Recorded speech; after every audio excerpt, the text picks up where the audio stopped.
Hello, the truth seekers and all who is interested in this video podcast with Madhava Puri.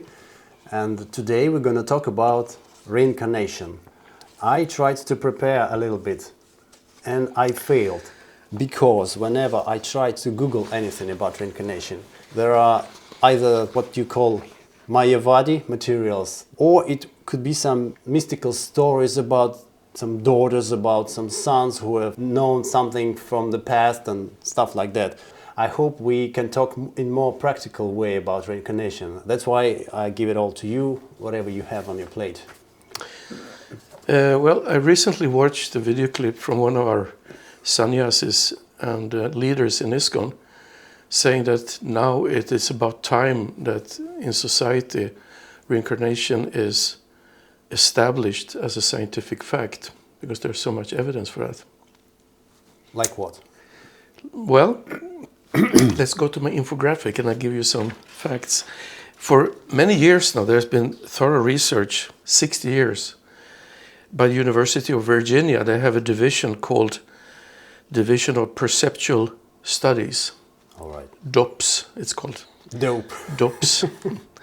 And they had many cases documented, 2,500 scientifically verified cases. It's a massive standardized database, and it allows for statistical analysis of global patterns, because these cases comes from all over the world. Mainly focused on children, because it seems to be a gap between, when they are 2, they just start to begin talking, until 4 or 5, where kids have. Just anecdotal, I was just curiously, I asked my son, I was driving him to the nursery once when he was small, and I say, hey, where were you in your past life? I asked him. I was with Krishna, he spoke. Very spontaneous like this. Anyway, so what they're dealing with, they have spontaneous memories of young children. And these memories, they seem to naturally fade at around age 7 or 10. Then they don't remember anything. The University of Virginia has used strict methodological controls. And the researchers were documenting a child's statements before the previous identity is found, because they found these people that they were claimed to be.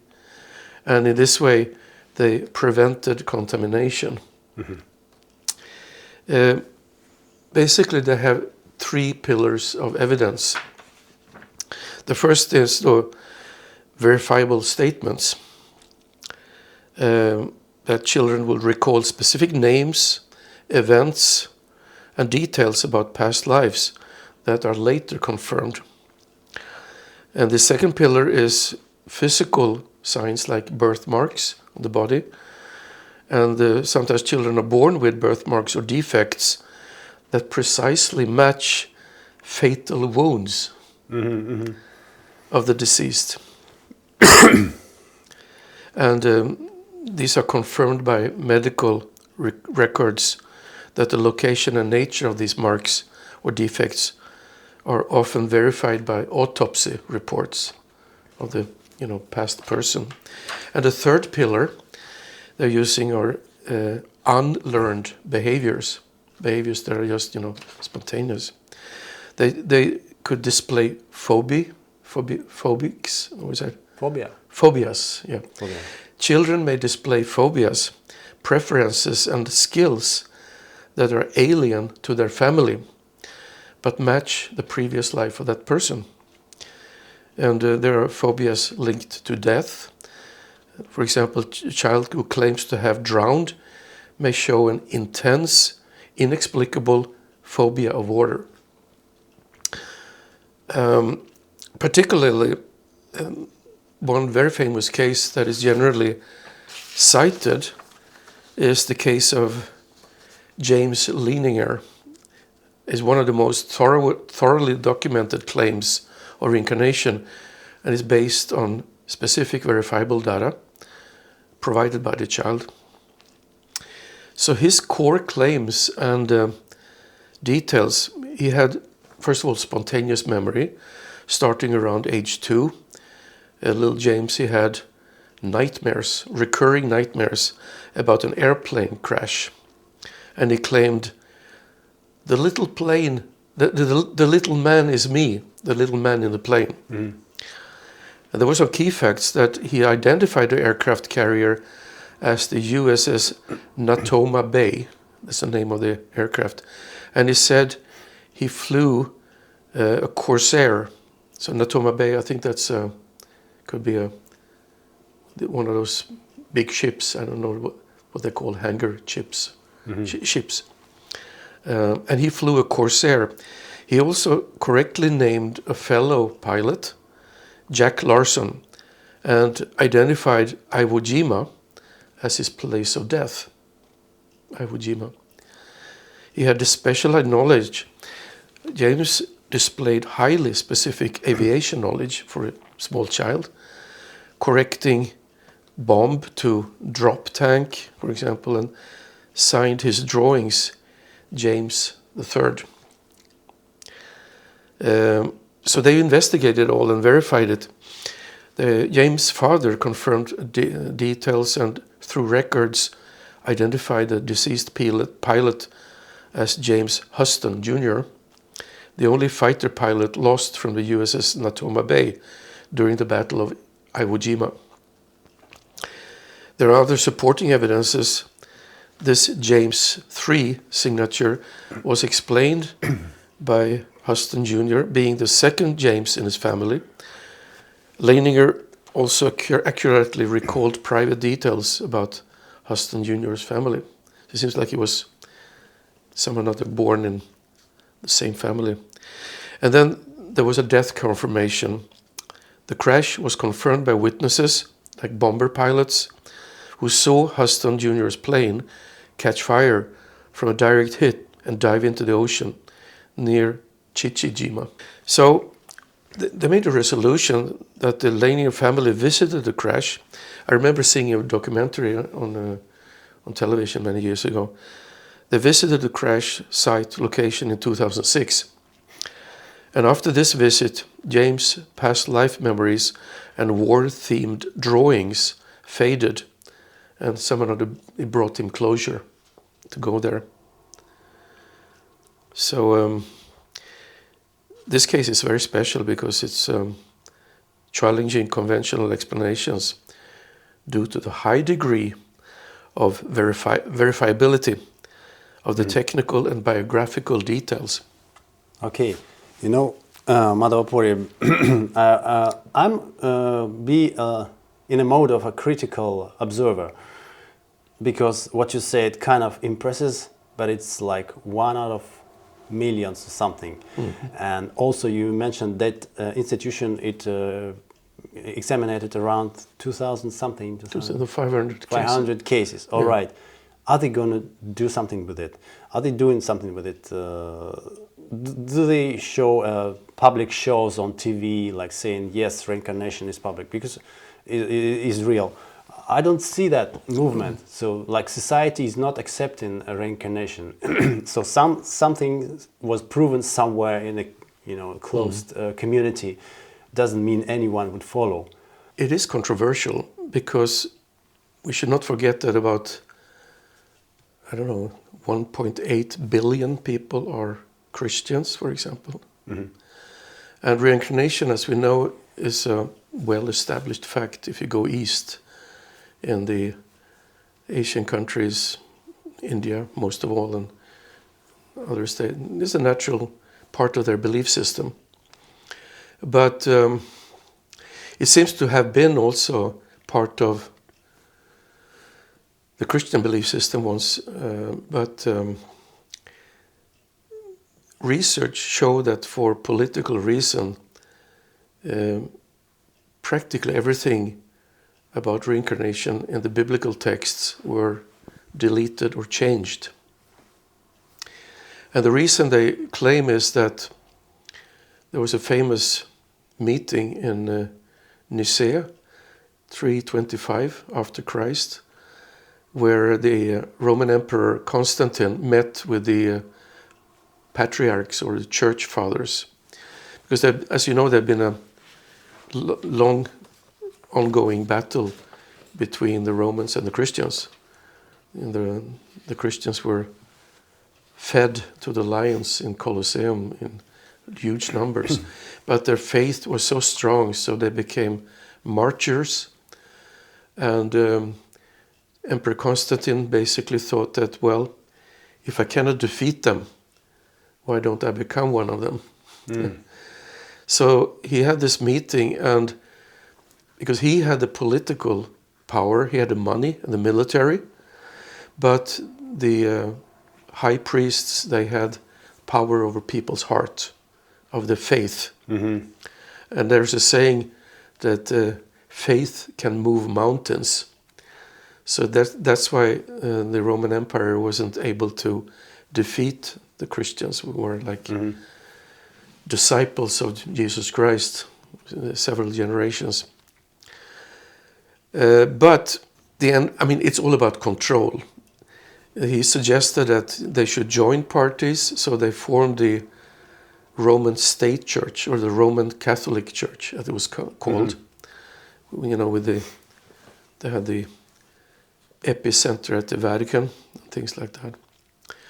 So, because the shared interest was control, reincarnation is not conducive for that, because then you may become like the Hindus. Why do I have to surrender this life? I can do next life, you know, like that. So reincarnation had to go. They wanted to put the pressure on people that you only have one life. And if you don't surrender to the church, which were jointly ruled by the state and the high priests, then you're condemned. So you will either go to heaven or you will go to hell and burn in hell forever. That was so they were ruling people by fear. And to be able to do that, so you only have one chance, one life. They had to take away most of the knowledge from the Bible about reincarnation. Did it mean the decline of official church, Christian church? This is such an important doctrine of religion, that the soul is eternal and you have different temporary bodies. I can get into that later, directly quoting the Bhagavad Gita, how it works. And one manages to find a few passages, like maybe the most famous one is when Jesus was out with his disciples and they came across this blind man, and one of his disciples asked him, "Oh, Master, this blind man, he was born blind, and who committed the sin? Did he sin or did his parents sin so that he became blind?" Because they had the understanding that as you sow, you will reap. So it's bad karma. They didn't use the word, but bad reactions came from sins. So now they were asking, who were the sinners? Was it his parents or was it him? Indicating that he must have existed prior to the present body.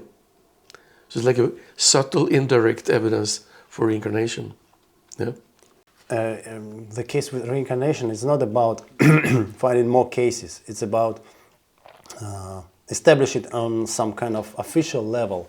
And I guess the officials are not ready for this. That's what I want to get at. Since you have billions and billions of Christians who are convinced that Jesus died and bled on the cross and suffered for our sins, and we only have one chance.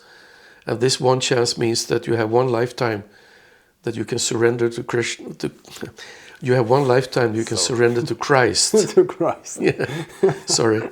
You have one chance only, and you have to surrender to Christ, otherwise you will burn in hell, like that. So that's basically why. It's an intense resistance for the thought of reincarnation, simply because of that.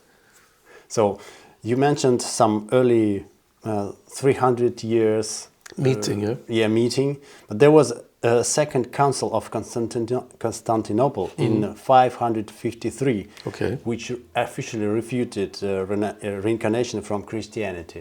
okay, that was the last drop, I guess. Yes. Because meanwhile, they put together a committee or a team they called the correctores, and their task was to systematically go through all the biblical texts, decide which ones should be included in the Bible and which one should be rejected. And out of those who were included, they had to make changes and corrections, Yes. book changes. Book change, definitely. Yeah. So that took some time to go through all those scriptures. So I guess they submitted the result of their work, and then at this 500-something meeting, they said, boom, no more reincarnation, right? Mm-hmm. Yes. Okay, I don't know if we're done with Christianity and... I think it's rooted in Christianity, but even among atheists, many think YOLO, you only live once. So that means that you really have to enjoy and have fun for whatever years you have left. When did you think this appeared, this type of faith that you only live once? Was it when they cancelled reincarnation or... I believe so, yeah. It did. And maybe before they didn't have a clue, because you have to understand, we were talking about this in another program, how most likely there's so much evidence pointing to the fact that Jesus spent almost 2 decades in Himalayas and in India learning from great masters the art of mystic yoga, like walking in water and presenting different items out of thin air. And also the basic philosophy and reincarnation is such a basic thing. In India, everyone knows that you're not this body, you're kind of driving this car for X number of years. So he came back, and that's when he really started to preach in Palestine for some years before they killed him, or they thought they killed him. That's another story. So he must have been preaching reincarnation. He preached vegetarianism also. He was kind of raiding the temple. I think he was quite cautious. He didn't preach overly extensive knowledge to people who were not ready to accept. That's true. He preached simple knowledge, but I don't think he was able to completely avoid.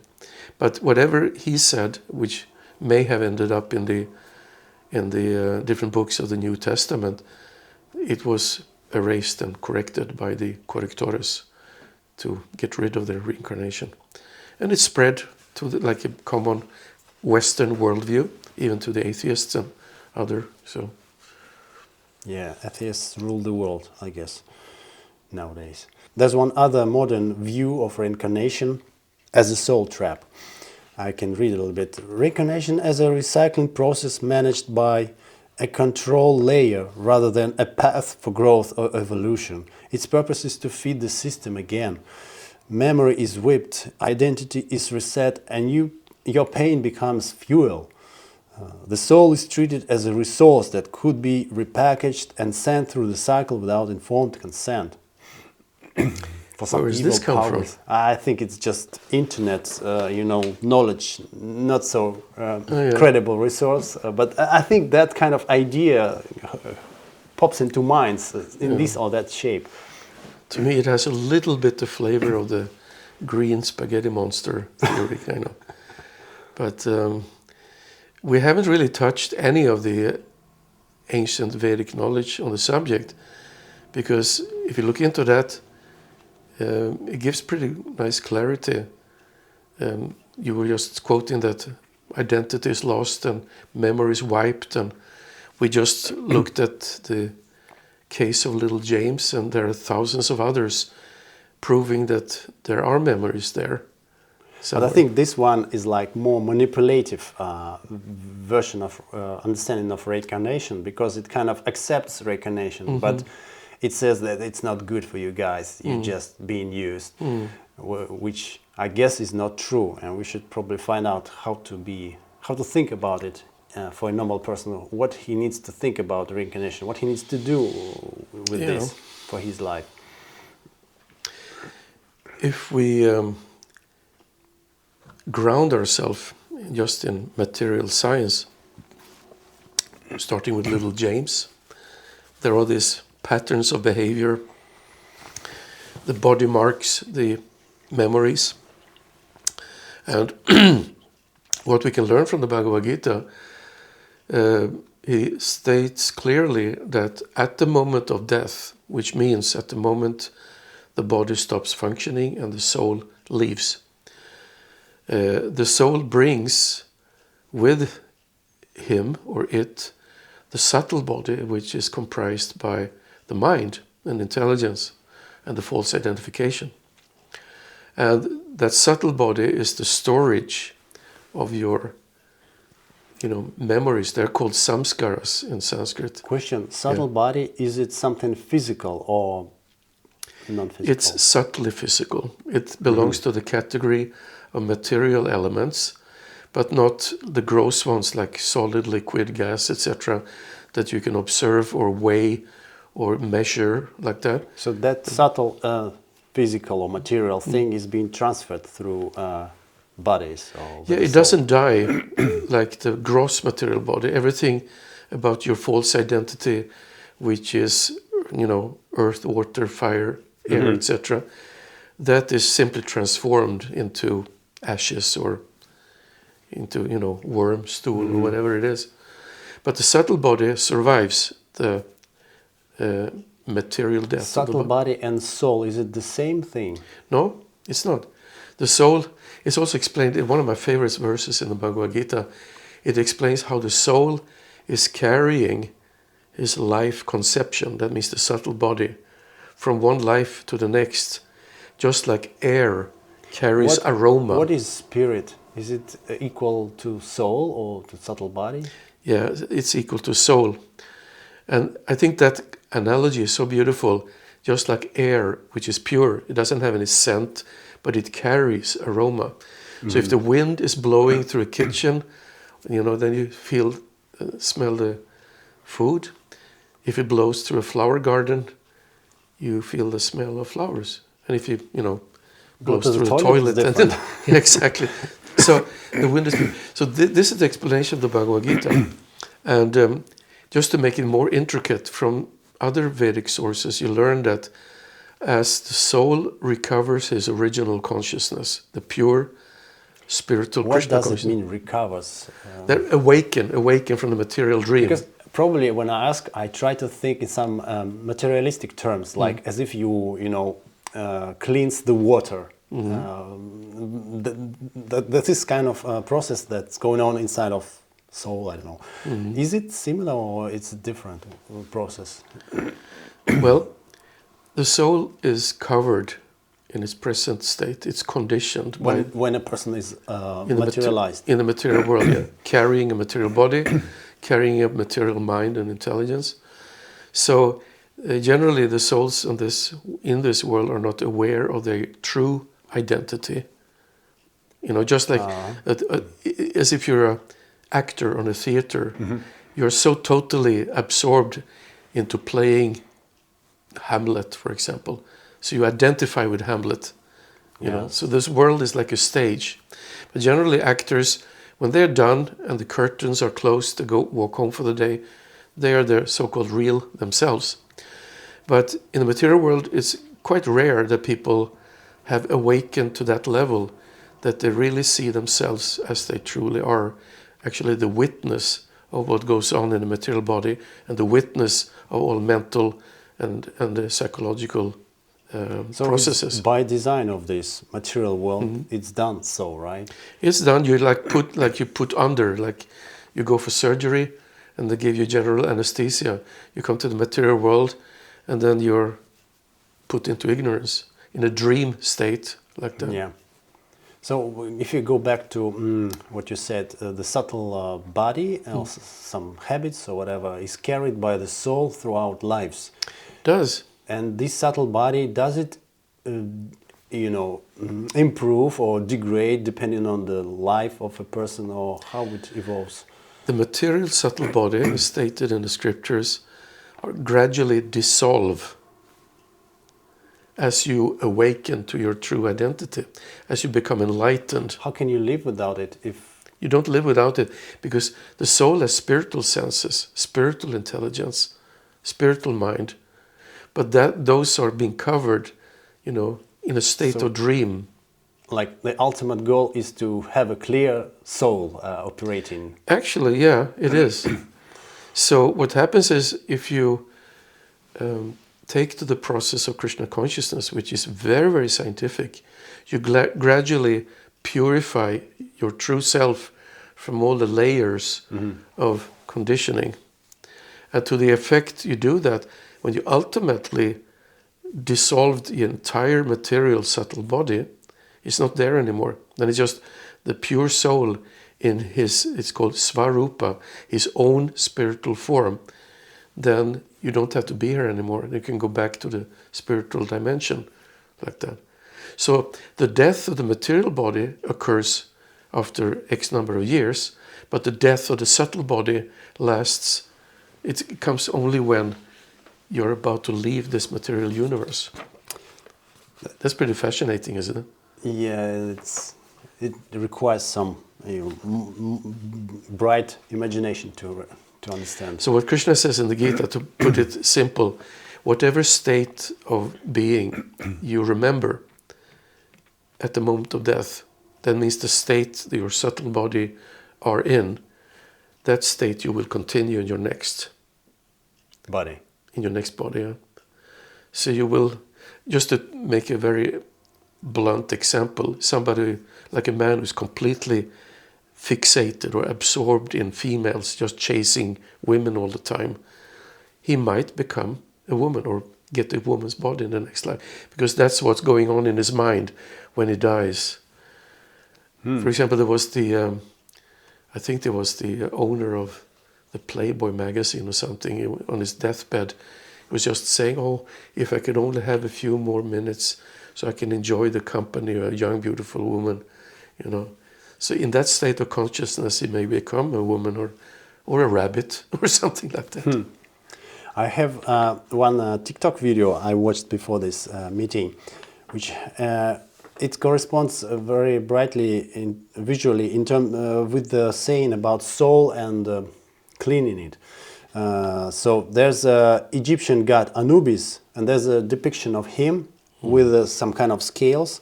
Anubis is the underworld god, a metaphor for death, and he holds scales with the heart and the feather. By the end of life, you need to lighten your heart from the material desires to be balanced in weight with the feather.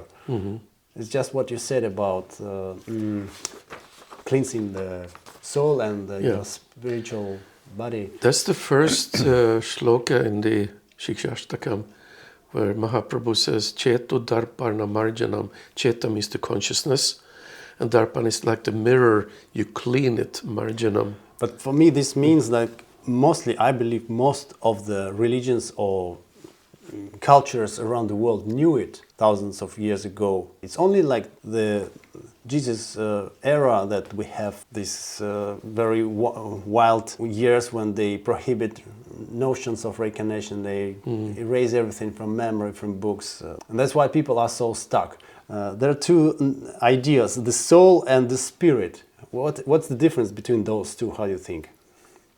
Ooh. The thing is, there are so many definitions and interpretations. Whatever I mean. Yeah, if you say God, it means ask 10 different people and they had 10 different conceptions like this. When a person is a bit slippery about these two things, at least in Christianity, then he doesn't know it for sure, in my opinion. By the way, I just came to think about, I don't know if you ever watched a movie called Stargate. No. I think there was Anubis. He was one of the main characters. And in the end, he entered outer space flying in a pyramid that they blew up with some atomic bomb. Anyway, so that was Anubis. So anyway, in the Vedas, basically one can say that the word for spirit is chit, because there is CIT. It's a conscious substance. And another name for energy is Shakti. So you have the material Shakti, which is this temporary substance that changes all the time. And you have the spiritual constant Shakti, that's called the Antaranga Shakti, that means the superior spiritual energy of the Lord, of God. Of the Lord or of the small person? Or how Then you have the Jiva Shakti. Jiva is the name of the soul, or Atma. Sometimes they say Atma meaning the cosmic soul, but we say you are Atma, and they say yes, that sounds nice. No, but you are a small Jiva Atma, that Jiva soul. So that is called not Antaranga Shakti, the superior energy, but it belongs to the superior energy. However, because the Jivas have the tendency to be influenced by the lower energy, they are called the marginal energy. That's called Tatashta Shakti. So it's like, it's land, like you're walking on the shore. I sometimes go chant my japa by the sea here, and I walk along the shore. And I like, in the summer at least, I like to go barefoot. And you feel the waves flow over your feet, and then they go away, and they flow over and go away. So that piece of land that I'm walking on, that's the marginal, like the Tatashta. Because sometimes it's covered. Both land and ocean. Exactly. Sometimes it's covered. It is land because I can walk on it, but it's covered by the sea, and then it's not covered, and then it's covered. So that's the Jivas. So we are superior energy, but we are not aware of that in our conditioned, because we are covered, influenced by the material nature, by the modes. All right, do you have some plan what to do with our soul, how to cleanse it? If I have a plan? Maybe Vedic knowledge can tell me something. It can. I mean, your true situation as a spirit soul, that means an individual, which is a spiritual form, that real environment or the real situation is in the spiritual dimension or the spiritual world. And that world is not limited by, objects that you can only hear or see or taste or smell. It's so much more. Everything is self-illuminated, everything is conscious. It's not really possible to describe it, but there are some beautiful description of the spiritual world in Bhagavad Gita and in other scriptures. So that's where we belong. That's our home. That's also why Prabhupada used to say that by practicing Krishna consciousness makes you qualified one time to go back home, back to Godhead, right? So when we end up here in this world for some reasons, which I may not go into here, it has to do with misuse of free will. So if you don't really want to belong in the spiritual world, then God, Krishna, prepares another dimension where we can live freely, not being in his company all the time. So when you enter there are two things that happens, two things that the material energy exerts its influence on you. Number one, it makes you forget your true identity. It introduces something called false ego, ahankara, that for some mystical reason, for every new body you get, you identify with it. Mm-hmm. Now I'm Russian, now I'm a man, now I'm Swedish, now I'm a woman, now I'm a girl, now I'm a toddler, now I'm a senior. So you always identify with whatever material body. That's one thing that happens to you. It's completely alien from your true nature. And then there's another one, and that is you totally forget what is the meaning of your existence, what you're supposed to do. And that is to engage in loving exchanges with God, with Krishna, with his other devotees. It's called devotional service. It's called bhakti, the yoga of love. So instead of engaging in that, material nature not only presents you with false identification, it presents you with some false engagement So you become completely entrapped and distracted by so many things. I want to do this, I want to go here, I want to, if I just get that, I will be happy. If I can, this is constantly going on like a operating system in your materially conditioned mind. It's called Bhogachaga, acceptance and rejection. Oh, this won't make me happy, I reject. It's like, oh, this I want, It can be compared to consumerism culture. Totally. Which is now Yeah. the case. Yeah, exactly. Now we don't even fix things anymore. We just throw them away and buy new. So it's like... We buy or we hate something or we don't accept. Or it's the Bhogachaga on steroids, And also the cancel culture. You said something which kind of made me feel uncomfortable, then I just cancel you or ghost you and you don't exist. It's, it's going more and more extreme due to how the present modern age is degrading like that.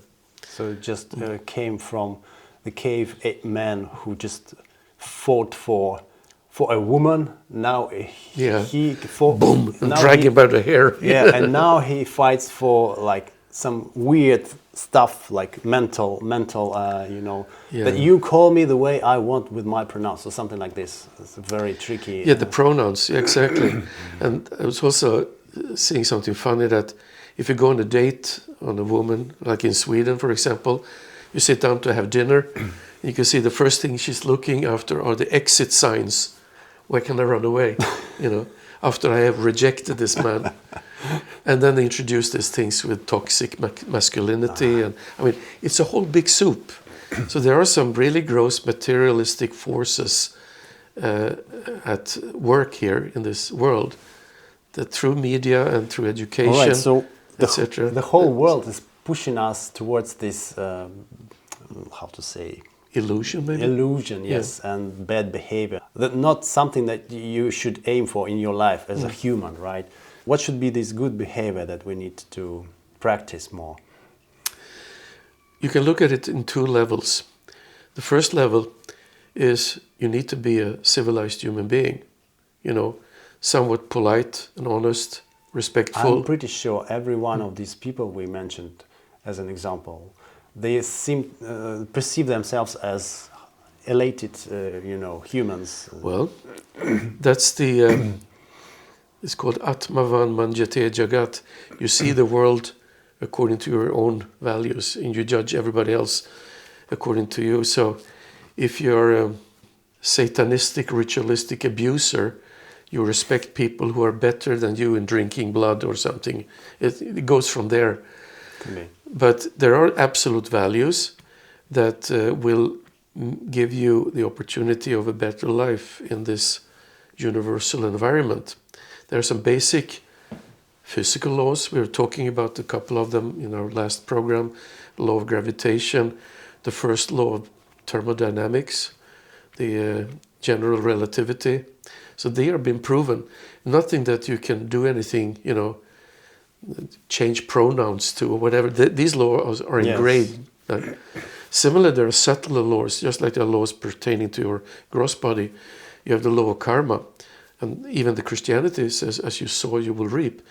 So if you're a very unkind person, you will be met with unkindness.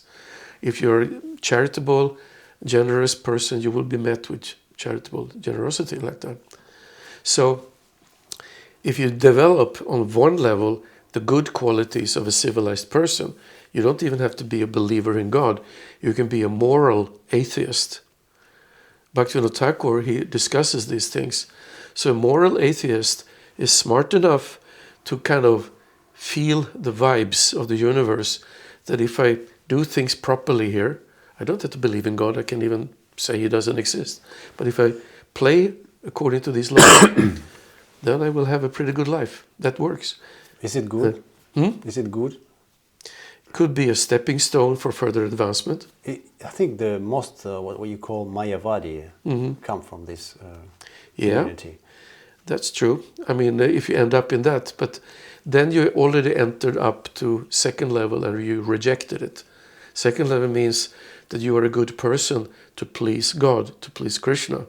You use your good qualities in the way you act to serve him, to attract other people to serve him, etc. So then they also got the purpose. It's not that the good qualities. Different purpose from. Yeah, because the first one is like egoistic. Yes. Yeah, you go to church, you give the collection and expect something in return. Yeah, like some that. spiritual bank account. Yeah, you do. And even an atheist can give, food to the poor and open hospitals or whatever, because they catch the vibes, the universe. But it could be a stepping stone to... How to differentiate between catching the vibes of, self-gratification and the vibes of bhakti yoga, serving the Lord, serving the Krishna? What's the difference about these two vibes? What happens is, according to the Vedic scriptures, there is like a slow path that may take many, many, many lifetimes of recovering from our kind of selfish mood anomaly. And that they call the pravritti marg, the path of sense gratification. Mm-hmm. First comes dharma. You perform your duty to the universe, be a good person, civilized. And when you do that, you get artha. Artha means you get resources, opulences, money. Economic development. And then the third step is kama, because when you have wealth, you can transform that into sense gratification. You can buy things, you can buy experiences, travel, you can even buy people, like that. And then after you've been able to enjoy that for a while, then you feel like, okay, good, done that, been there, got the t-shirt.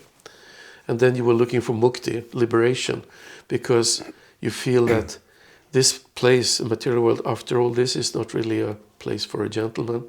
It is still full of suffering and problems, birth, death, disease, and old age. So now I had my fun, dharma, artha, kama.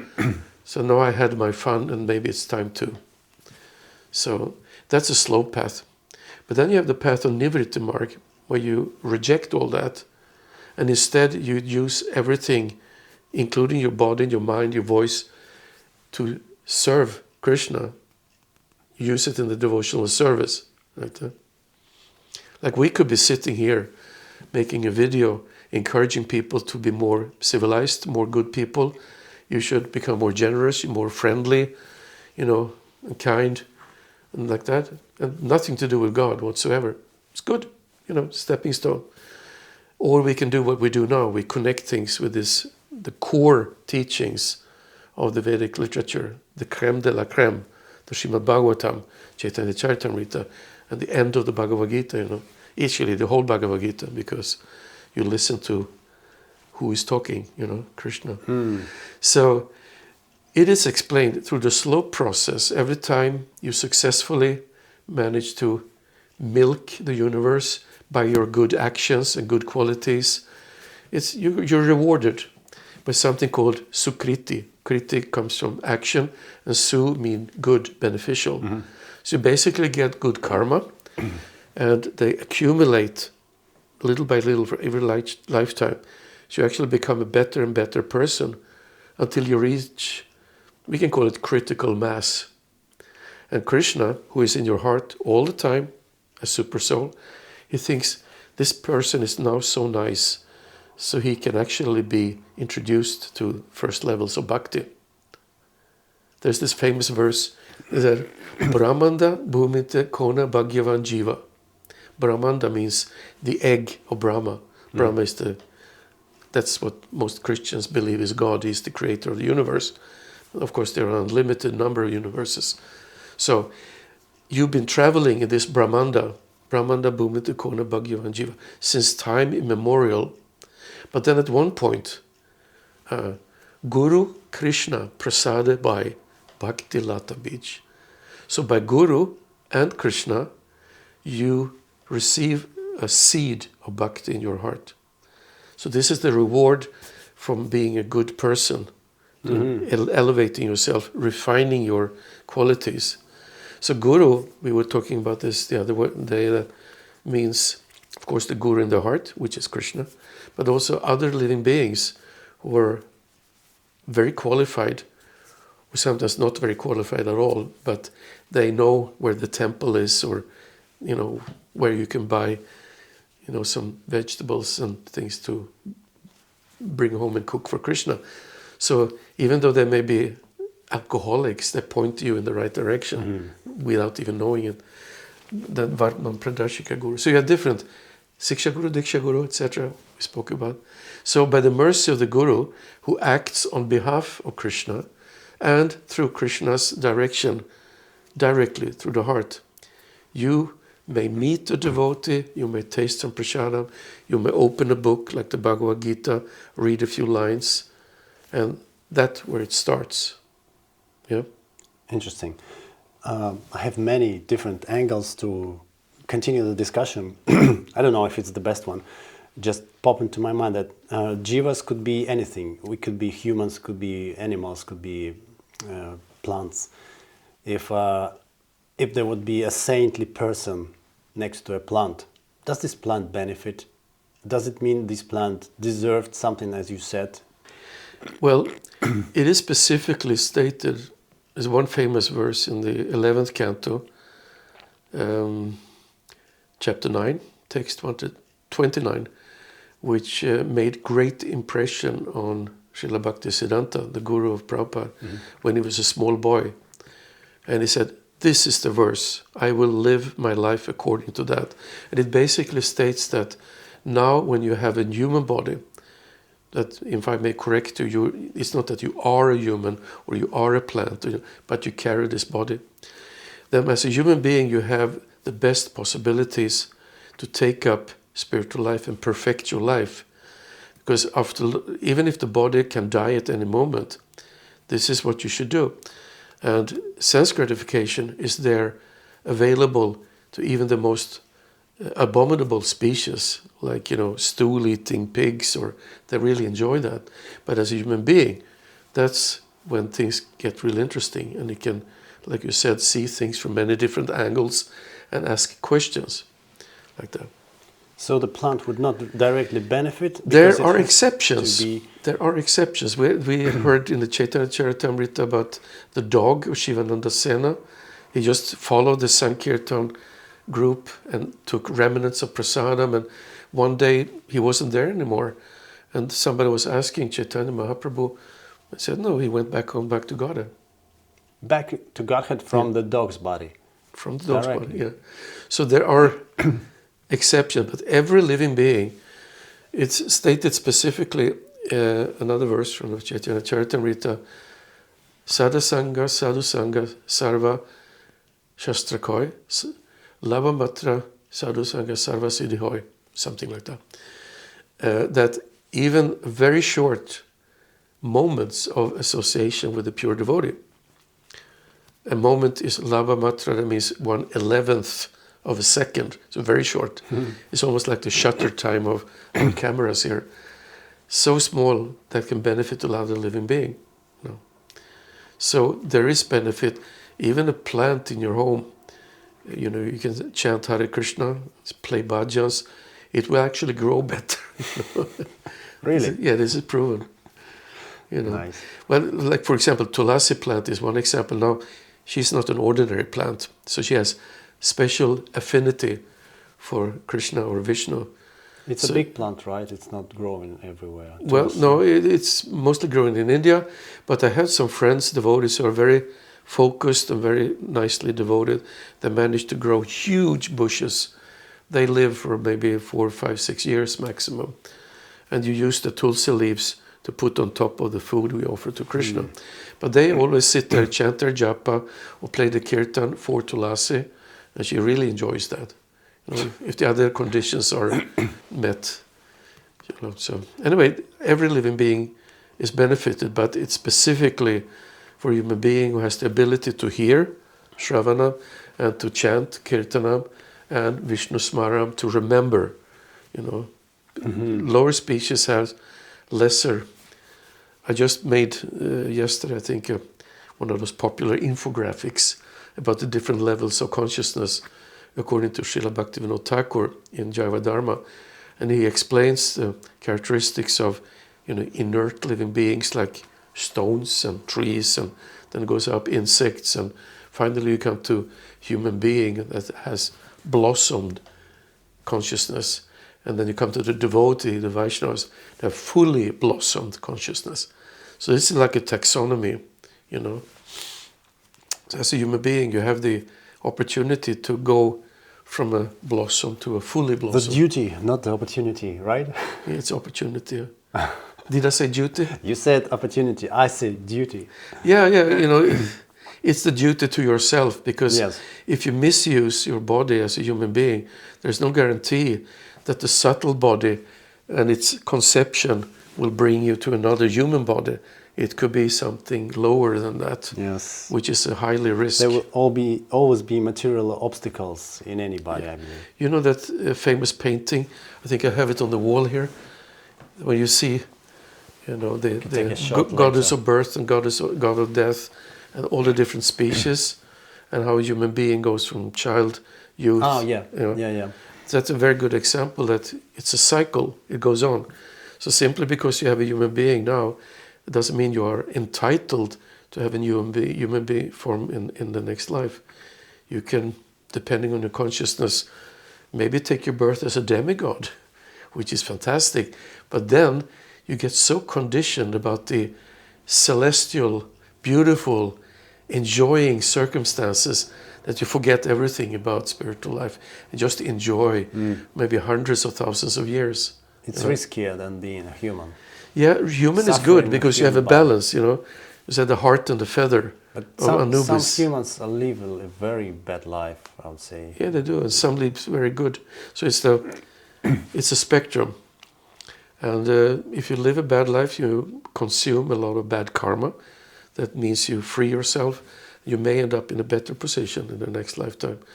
If you enjoy healthy, good body, and maybe you burn up a lot of good karma, and that means you can have a worse body in your next life. I mean, it's hard to tell. That's interesting. If a person is born like in a poor country, poor community, then, as you said, he or she consumes some karma, some previous karma. But along the way, if he's not knowledgeable, if he's not associating with devotees or with some saintly person, then they do not produce, so to say, good karma, akarma, right? They as well produce karma for the next lives. It's a Depends, circle. you know, if you cause suffering to others, if you break the laws of dharma, you know, the moral and ethical laws that govern the universe, then you accumulate not Sukriti, but maybe Vikriti or Ugrakriti, or like bad reactions that push the soul to a lower species instead. So in any position, a person has a choice and is able to perform what is called dharma. In any position, a human person has quite a developed choice. But as an animal, you run basically on instinct, you know, eating, sleeping, multiplying, and fighting with other animals. And as a plant, it's not even that. You know, you just stand there. But a human being has a big possibility to utilize free will and opportunities to elevate. So misusing the human form is not very good to yourself. Okay, I wanted to get back a little bit to what we started with, the reincarnation. And as long as we're in a Christian country, I believe a lot of Christians can be kind of stuck with this idea of reincarnation. Okay, my church hides it from me. These guys say it's real. Probably I have to know something more about it. And how do I behave? Okay, can I behave according to my whatever, 10 commandments from the Bible, or is it enough? Or I need to dig deeper into the reincarnation and dharma and the spirit and how it works together? Well, I did research into the 10 commandments, and there are not very many of them that directly has something to do with God. There is one which is really powerful, that you should love thy Lord with all your mind, all your heart, etc. This is the core principle of bhakti, to do that. But then you honor thy mother and thy father. Thou shalt not kill, you know, implying vegetarianism. Thou shalt not steal. You should not desire the neighbor's house or the neighbor's wife, and you know, all this. So most of them are more like on the platform of dharma, making you a civilized person, because whether you're, who you are, if you're an atheist or a criminal or whatever, breaking into somebody's house or stealing one's wife, or that's bad. That will be punished. But that's not enough, correct? No, but to go in the right direction, of course, you should follow the Ten Commandments as a Christian. Like Prabhupada said again, that you don't have to change anything; you just add Krishna consciousness. But many Christians, they don't even obey the Ten Commandments properly. They try to misinterpret that killing means killing only animals. That's, and killing, but killing people, that's what it means. You should not murder. But if you look at the Hebrew or the Aramaic or whatever, the word there includes animals. So, and there are also evidence that Jesus was a vegetarian, and he raided the temple when they were transforming it into a slaughterhouse and a barbecue hall. He just chased everybody out. So if you follow the Ten Commandments properly, that will bring you Sukriti, good effects, and you will make advancement. So even if you don't believe in reincarnation, or if you somehow or another heard about it just now, then the best thing to do is follow your Ten Commandments. And then, if I were a Christian, and I would know for sure from a learned person like you, for example, about reincarnation, that would be like some barrier for me, because my religion doesn't speak anything about some big thing, which is so weird. How can I trust my priest or whoever in this church? It's like a deal breaker for many people. Could be the case that they accept reincarnation, and that's the big thing. That's the big thing with Christianity. With Christianity. It's because I was just watching one person who he used to be an atheist, but then he started to believe in Christ, and he was just saying that the most important thing beyond everything else is that Jesus died and bled for our sins on the cross. And if that's not there, and that we may somehow or other have to suffer for our sins ourselves in the next life, that's kind of a deal breaker. Shaky theory. Yeah. Okay, we don't have answer for that.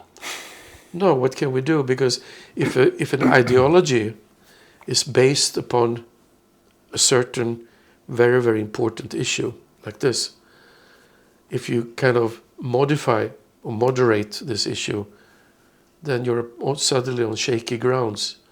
You can't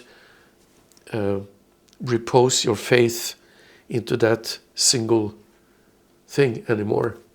Yeah. So that's why most Christians will choose gladly to reject it or try to disprove it. One fact I can say in favor of continuing as a Christian, if you were a Christian before, is like culturally, it's probably the best way to follow. Like, you were born in one place, you live in that place, you go to church, which you know what it means to you, more or less, to your family, to your community. Sure. Rather than just convert into something you never experienced.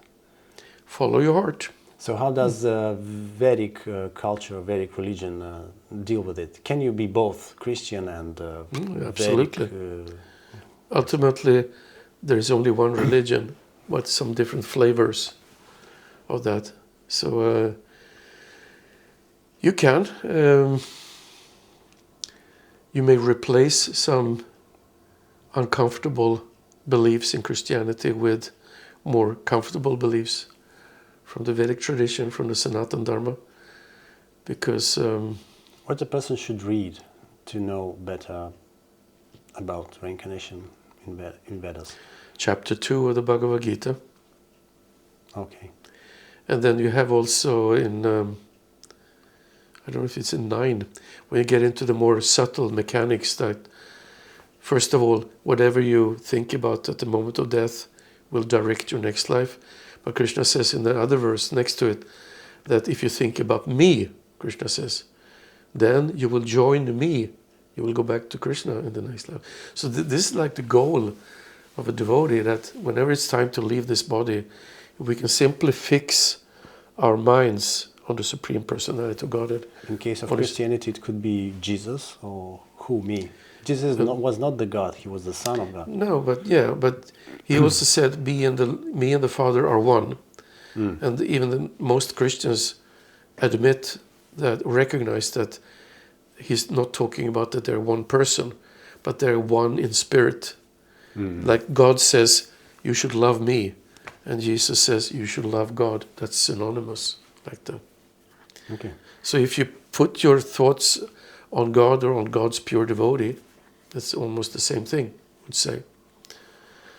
Then it's also I think it's in the Skanda Purana, I'm not sure, where God says that if you're not able, as a devotee, if you're not able to fix your mind on me at the moment of death, due to the conditions being too disturbed, I will force myself into your heart. So what's the prerequisite to get this service from Lord? try to be sincerely. Try. Yeah, and the trying part is the most important, because Krishna doesn't look so much how advanced you are, but more how much you desire, how much you try. Sometimes, like most of the times, death comes abruptly, unexpectedly. You cannot try in the very moment before your death. No, but Krishna sees how much you do it in your everyday life. Remember the verse from 2nd chapter, Neha Bikramana Shusti, etc., where Krishna says, in this endeavor, spiritual endeavor, yoga, there is no loss, there's no diminution, because this has to do with the soul and the soul's relationship with God. It's not lost. Everything else, bank balance, your body, television, mobile phone, wife, home, that's lost at the moment of death. But whatever if you took one step closer to Krishna as a soul, he will take 2 steps or more towards you. And next life, Prabhupada explains, you end this life maybe on 1%, next life you will start from 2%. That's the difference between, having a big bank balance. You cannot go to the bank in your next life and say, well, you owe me this. What are you talking about? It's a completely new, false identity. I want to verify that all is lost when you die, except for the spirit. As you said, the subtle material body is left. Because to me, I was trying to learn to sing, and I struggle. And some people are naturally they able to do it, or play instrument, or do some other job. This means for me, I believe in reincarnation. This means for me they develop that art, craft somewhere else. Most of the skills are situated in the subtle body. So these kind of things, we can keep them. If you are good in some material craftsmanship, for example, there are chances that you will in some way musicians, artists, everything. This is like, it's closer to Krishna because it's part of your creative qualities, To be creative is like the natural language of the soul, and then it manifests through the material body. So the mind and the soul is carrying these things. In some way we can say that some things that you develop in life can be taken to the grave. It's a topic for discussion, because some people claim in my world wrongly that everything is lost. But I say that, and I wish I could have some specific quotes in the Shastra to point it out, but if you develop certain quality because you want to use that quality in the service of Krishna, then why should Krishna take it away from you so you start from scratch in the next life? Because this is your way to express affection and love for somebody else, the Supreme Personality of in God. another life you'll be subtly other personality, or how it's called. Many things change. Like this, you can be born in a different country, and you might different planet. You might become some punk rock band leader, which will just drain people into horrible It music. depends on your consciousness. If you were thinking of punk rock when you leave the body, then you may get the punk rock body in your next life. That's the secret. So it's not like I was a good musician in the past, and this life I have abilities, but I use them for bad music, so to say. I'm not saying punk is bad, but No, of course. But you have two things. You have the ability itself, the quality, and the other part is how you use it. And Krishna looks more to how you use that. If you use it to please him, to come. So you may be bad for something, play piano very badly, but you try to make some songs for God. He's, Bhava Grahi Janardan. He sees your sentiment like this. Interesting. So you may be a musician in this lifetime. If you use it properly, you will keep your skills more or less.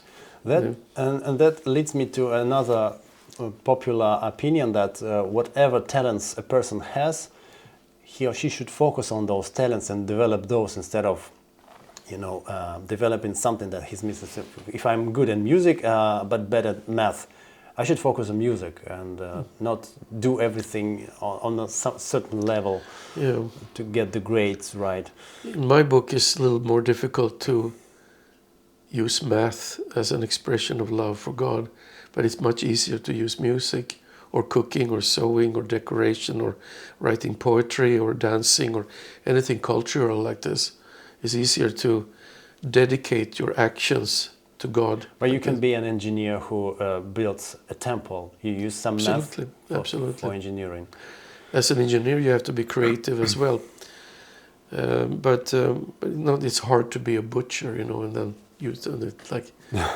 It's you get a skill to cut properly, but it's a key. Maybe you get a warrior, become a warrior next life. Maybe you become like an Arjuna, expert of cutting people on the battlefield instead of innocent animals. But it's very intricate, the whole thing. Krishna is watching all that from within the heart and giving you a little nudge and encouragement to lead you back on the path home, back to Godhead. It's not always evident. And I think that he himself in Bhagavad Gita, Krishna tells that this knowledge was hidden from everyone. It's just for kings, kingly knowledge.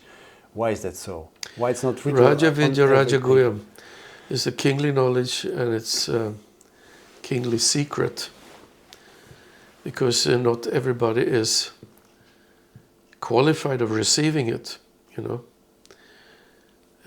Simple example: if you have people who are not interested in you at all, or maybe even inimical, want to harm you or like this, why would you disclose any information where you live or how to get there and stuff? But if you have somebody who is, even curious, who is this person? I want to find out more, and maybe then you can reveal a little bit. Speak to my friends. They can, you go and listen to your Krishna's devotees first, and they tell you about Krishna. But I believe there are even certain whole cultures that are detached from this knowledge. I'm not super expert on cultures and what they know about life, but let's take some extreme Aleuts. They live far north. People from the far north, they don't have other food than fish or some, whatever they find. So basically they eat meat. They live in extreme cold weather. Why is it so? Why are not they put in a more easy to use life condition? Yeyatamam prapadyante, Krishna says, I rewards everyone according to their level of surrender to me. So it's description of Kali Yuga, for example, and the Jivas born in Kali Yuga, especially towards the end of Kali Yuga, are quite degraded, and they get human body, but with very degraded minds. And they said in the Bhagavatam that they beget children only so that they can eat them. They eat their own babies. You see? Yeah, So, crazy. we already now have some people like that on this planet, even though hopefully there are not very many of them. But you're put into a situation according to your karma, according to previous lives' accumulated sinful reactions. So the whole region constitutes people with, so to say, bad karma. Yeah. Then again, somebody like Lord Nityananda or Mahaprabhu can go to these people and give them their causeless mercy, even though they haven't deserved anything. Like give them prasadam, chant the holy name, something like this. And some of these degraded people may actually transform, because you don't require any particular qualification to surrender to Krishna to be attracted to the holy name. The only qualification is that you're eager to hear it, you're eager to, you're open-minded, so to speak, to receive it. So if the Kali Yuga started 5,092 years ago, okay, according to you, I think. Gradually. Yeah, so before that people were more, pure, and why did they still develop bad karma? It's due to the influence of the age. And good people, they doesn't necessarily take their next birth in the same situation, following the degraded climate and the environment. There are so many other places they can take their birth. So there's a natural, renewal of Jivas. I mean, in the Satya Yuga, the first, everybody was called Paramahansa, and like very, very elevated people, following all Dharma principles, truthfulness, austerity, cleanliness, and mercy. And but then each age, the Treta Yuga, the Dvapara Yuga, Dharma was declining. And then now in Kali Yuga, there is only one Dharma left, basically, worth it. It's the Dharma of truthfulness. That's the one leg we are reading about in the Srimad Bhagavatam. And that's why you still have police and military and courts and stuff like that. It's not complete total anarchy where everybody cut throat. But that will come. That comes later in Kali Yuga, when finally even truthfulness is going down the drain. That will come for the souls who didn't do their homework. I tell you, I don't want to be around when that happens. Yes. It's going to be hellish. Going to be really it's hellish. such a hellish... And at the end comes the dissolution of the dissolution of the universe, where everything is wiped out. If someone wants in Hollywood to make a movie about the most horrible thing, they should take the Vedic description of end of Kali Yuga, end of Kali Yuga, and why not? Rat-sized as dogs. They could pick out the 5th canto also, because there's a pretty vivid description of the hellish planets already now in the 5th canto. Yeah, but hellish planets is something far from us, where we talk about this earth and what's gonna happen, exhausted, resources, small lifespan, 20 or 15 years, cows sized as a dog, everything small, fruits and vegetables. You've been reading, yeah, and that's so crazy if you think about it. That's the most horrific scene that you can imagine, and people are going there. Well, times are changing. Well, if I may wrap up things here, the topic was reincarnation. A reincarnation is what's going on in the cycle of repeated birth and death. That's what everyone goes through in all different species of life. Again, this picture I was telling you about. So the goal should be to break this circle of birth and death, because it's just going to be suffering ultimately. By cleansing your spiritual body. By engaging in Bhakti Yoga, which is your real occupation, your real function. Fanatically, not fanatically, right? You don't have to Depends become what you mean with fanatic. You have to do it with an understanding, not just mechanically. The sages was asking in the Bhagavatam, what is the best thing a person can do? And got the answer, Savai Pungsam Parodharmo. Parodharmo means the supreme occupation. Ato bhaktir adokshaya is to show devotion to the Supreme Lord. And ahaituki apratiyata, when you do that without selfish motives, without any cause, just because you're attracted and you want to see Krishna enjoy, and apratihata, constantly, as your lifestyle, not just once a week you go to church, but every day you think, yayatma suprasida. You go to church every day. Huh? Go to church every day. No, you be a devotee in whatever you do, whatever you Okay, so you can cook, still go once a week to church, but still you can go to execute church. other activities. I even been to church here in this village once, like a few years ago on Christmas. So you be a devotee in whatever you do, you say, whatever you give away, as Krishna says in the Gita, then you will break the cycle of birth and death, because you're engaging in the way you're supposed to engage. And if you see yourself and others as Krishna's parts and parcels, just like sparks of a fire are actually part of the fire. It's not the whole fire, but it has the same qualities. If you start looking at the world like that, then you change your consciousness and you will be able ultimately to break the cycle of birth and death.